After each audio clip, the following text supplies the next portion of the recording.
é a Fact Comics, e nela nós somos introduzidos a um making of e um marketing dos bastidores da editora. Então ela conta um pouquinho da história do Bob Kane, o que ele fez, quais eram os sonhos dele, como que ele criou o Batman.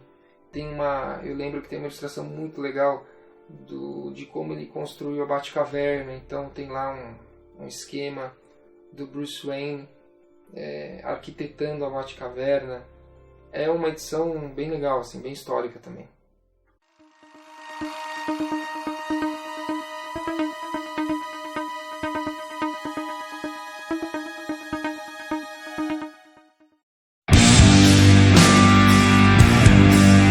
Em 41 eles tentaram a Sociedade da Justiça. Só em 47 que eles tentaram criar um grupo de supervilões.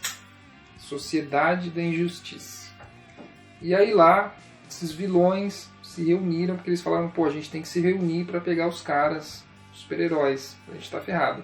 E eles, é muito engraçado ler esse quadrinho, porque eles vão recrutar novos membros para essa sociedade na penitenciária. Eles passam com um jato lá e jogam um monte de bilhetinho pra galera se inscrever para fazer parte. Eles não pensaram que de repente os super-heróis poderiam se infiltrar, enfim. Mas é aquela ingenuidade da época, né? Cara, a guerra acabou com dois grandes vencedores. De um lado, a filosofia capitalista nos Estados Unidos, e de outro lado, a filosofia comunista com a Rússia soviética. Dois vencedores armados até os dentes de bombas atômicas. Na verdade, não tinha acabado a guerra. A guerra ela tinha esfriado. Por isso que a gente fala Guerra Fria. Nesse contexto de Guerra Fria, de duas superpotências armadas até os dentes, a Rússia lançou em 1948 a primeira cadela ao espaço, a Laika.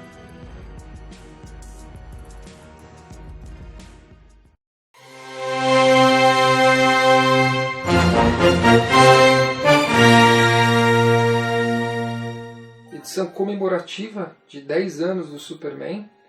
E aí nós voltamos para Krypton, onde ele conta mais detalhes da origem do Superman. E lá é interessante que mostra a explicação científica do Jor-El de por que Krypton vai explodir. E ele explica que o planeta de Krypton tem urânio e lá está formando uma cadeia de impulsos poderosos que vai explodir os átomos de Krypton. Ele diz que Krypton é uma bomba atômica gigante. Olha que interessante, né? Você vê o contexto da época, como influencia na criação. E os kryptonianos não estavam acreditando nele. Porque o Jor-El fala que o plano dele é ir para a Terra. Lá na Terra eles conseguiriam sobreviver. E lá eles explicam que a Krypton tem a gravidade muito forte. E na Terra a gravidade é muito mais fraca do que em Krypton. Então por isso que um kryptoniano na Terra ia conseguir levantar prédio, ia conseguir voar. Eles viram deuses, né? Então é legal que tem essa explicação científica. E uma das reclamações, até uma das queixas de um kryptoniano que fala com o Jor-El lá, ele fala, mas lá na Terra os terráqueos não têm nem visão raio-x. Ou seja, era um poder que eles já tinham ali em Krypton, né? Pelo menos neste quadrinho de 10 anos explica isso. E quando os Kents acham o Superman, eles são tão honestos que neste quadrinho mostra que eles pegaram a criança e levaram para um orfanato para fazer toda a parte de documentação burocrática. E aí deixaram a criança lá até que os papéis se resolvam. E o pequeno Kal-El ficou lá. Só que começou a voar, começou a aprontar um monte. E aí eles agilizaram os papéis rapidinhos. Completed, Doctor? Yes, Mr. Secretary. A concrete blockhouse has been built in the western desert, miles from any habitation. I'd like you to see that test, Superman. The location is here. That's about 2,000 miles away. I can be there in 30 seconds.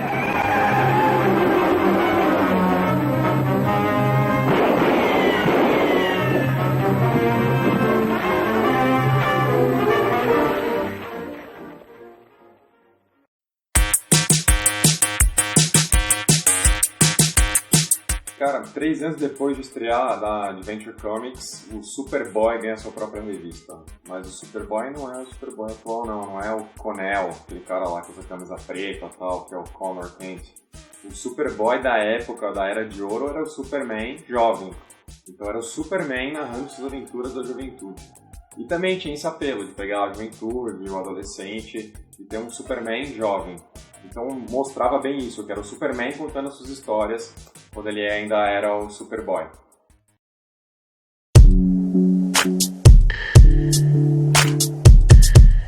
Então, a Supergirl nessa época não era a Supergirl que a gente conhece hoje em dia, né? Ela não era kryptoniana, não era nem alienígena, era só uma garota normal, um ser humano normal, que começou a ser chamada de Supergirl por causa de uma coisa que aconteceu. Ela era, na verdade, uma rainha de um reino da Borgonha, né? Daqui da América do Sul. Saiu fugida do reino, se disfarçou de uma pessoa normal e foi estudar numa escola normal, que por acaso era a mesma sala do Clark Kent.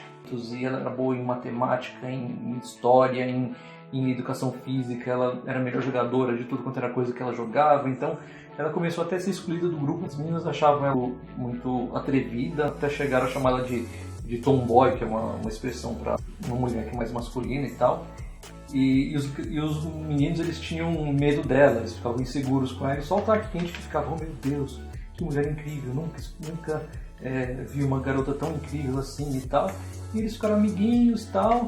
E aí, num certo dia, ele tem que se transformar em Superboy para correr atrás dos bandidos. Ela acaba ajudando ele, ela vira uma celebridade, né? A garota que ajudou o Superboy a pegar os bandidos, ela fica popular na escola. Num certo dia, o prefeito da cidade, ele resolve fazer um evento beneficente e veste ela de Supergirl. Lá ela faz algumas apresentações, fingindo que tem superpoderes e tal. Ela voa, só que na verdade é o Superboy que assoprou ela para parecer que ela estava voando, e faz vários números desse tipo, sendo que é só nessa ocasião. Só que, apesar dela não ser a Supergirl, apesar dela só ser a Supergirl em uma ocasião, ela era o protótipo da Supergirl que a gente conhece hoje.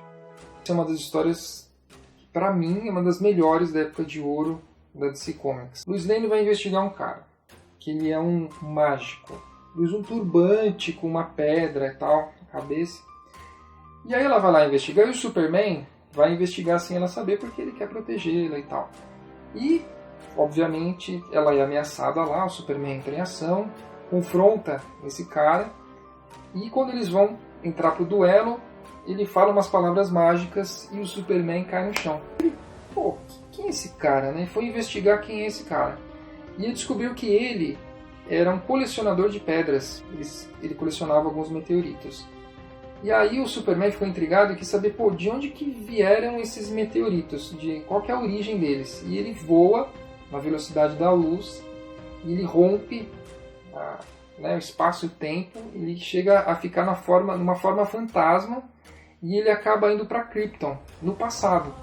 Então você vê que é a primeira vez que você vê meu cara, ele pode voltar no tempo, né? Então, quando você assiste o filme do Superman 1, o primeiro, né, 78, que ele gira no planeta lá e volta no tempo, e a galera fala, né, isso aí, mas pô, neste quadrinho ele meio que fez isso, ele conseguiu realmente voltar no tempo. Bom, mas isso é só né?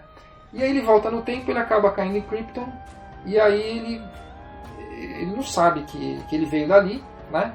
Ele vê que tem um casal mandando um bebê no planeta e descobre que esse planeta explode e que esses requisitos, né, do planeta são os meteoritos que caíram na Terra e que o cara colecionou. Só que é aí que cai a ficha, que ele descobre que ele veio de Krypton. É ali, depois de 10 anos, que ele descobre que ele veio de Krypton e que existe este elemento chamado Kryptonita, que deixa ele fraco. Então, na verdade, quando o cara, não é que o cara falou as palavras lá, é que ele tinha uma pedra de Kryptonita no turbante dele. E o Superman só descobre isso depois. E é muito legal essa história. Aí quando ele vai enfrentar de novo esse cara, ele dá um assoprão, o turbante dele cai lá pra longe, aí ele fala as palavrinhas mágicas dele, mas aí ele tá sem a Kryptonita, né?